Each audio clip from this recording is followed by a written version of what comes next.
Hello, this is Mrs El-Menshawy and I'm going to read Chapter 5, Running Free. It was the best year of Bertie's young life, but when it ended more painfully than he could ever have imagined.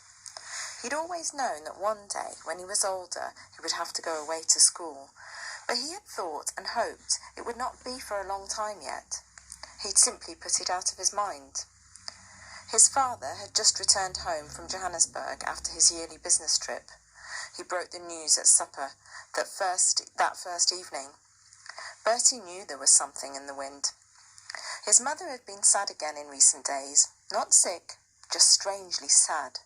She wouldn't look him in the eye, and she winced whenever she tried to smile at him.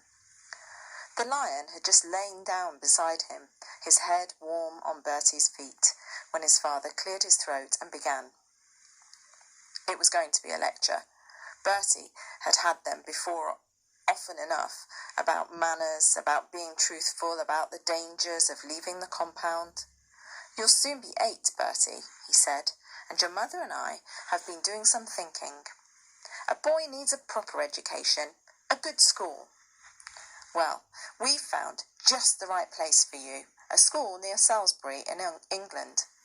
Your Uncle George and Aunt Melanie live nearby and have promised to look after you in the holidays and to visit you from time to time. They'll be father and mother to you for a while. You'll get on with them well enough, I'm sure you will. They're fine, good people, so you'll be off on the ship to England in July. Your mother will accompany you. She will spend the summer with you in Salisbury, and after she's taken you to your school in September, she'll then return here to the farm. It's all arranged." As his heart filled with a terrible dread, all Bertie could think of was his white lion. "But the lion!" he cried. "What about the lion?" "I'm afraid there's something else I have to tell you," his father said. Looking across at Bertie's mother, he took a deep breath. And then he told him. He told him he had met a man whilst he was in Johannesburg, a Frenchman, a circus owner from France. He was over in Africa looking for lions and elephants to buy for his circus. He liked them young, very young, a year or less, so that he could train them up without too much trouble. Besides, they were easier and cheaper to transport when they were young. He would be coming out to the farm in a few days' time to see the white lion for himself. If he liked what he saw, he would pay good money for him and take him away. It was the only time in his life Bertie had ever shouted at his father, "No, no, you can't!" It was rage that wrung the hot tears from him, but they soon gave way to silent tears of sadness and loss. There was no comforting him. But his mother tried all the same. "We can't keep him here forever, Bertie," she said. "We always knew that, didn't we? And you've seen how he stands by the fence gazing into the veld. You've seen him pacing up and down. But we can't just let him out. He'd be all on his own. No mother to protect him. He couldn't cope. He'd be dead in weeks. You know he would." "But you can't send him to the circus. You can't," said Bertie. "He'll be shut up behind bars. I promised him he would never be, and they'll point at him. They'll laugh at him. He'd rather die. Any animal would." But he knew as he looked across the table at them, it was hopeless. Their minds were quite made up. For Bertie, the betrayal was total. That night, he made up his mind what had to be done. He waited until he heard his father's deep breathing next door. Then, with his white lion at his heels, he crept downstairs in his pyjamas, took down his father's rifle from the rack and stepped into the night.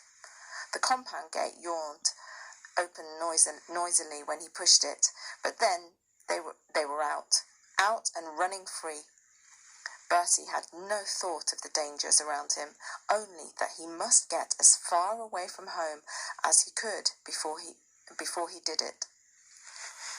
The lion padded along beside him, stopping every now and again to sniff the air.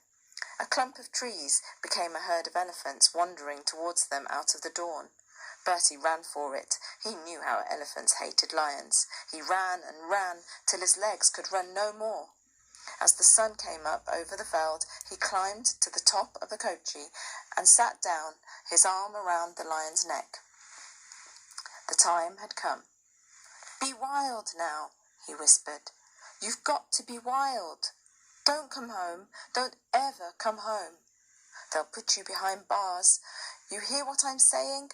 All my life I'll think of you. I promise I will. I won't ever forget you." And he buried his head in the lion's neck and heard the greeting groan from deep inside him. He stood up. "I'm going now," he said. "Don't follow me. Please, don't follow me." And Bertie clambered down off the kochi and walked away. When he looked back, the lion was still sitting there watching him. But then he stood up, yawned, stretched, licked his lips, and sprang down after him. Bertie shouted at him, but he kept coming. He threw sticks, he threw stones. Nothing worked. The lion would stop, but then as soon as Bertie walked on, he simply followed at a safe distance. "Go back!" yet Bertie yelled. "You stupid, stupid lion! I hate you! I hate you! Go back!"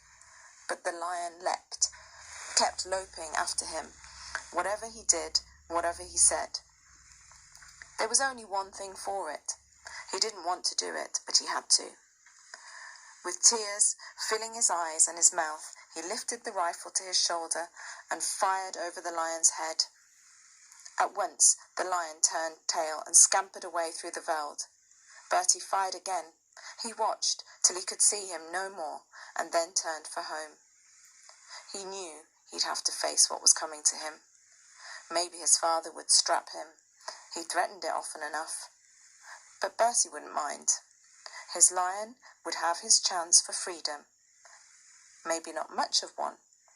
Anything was better than the bars and whips of a circus.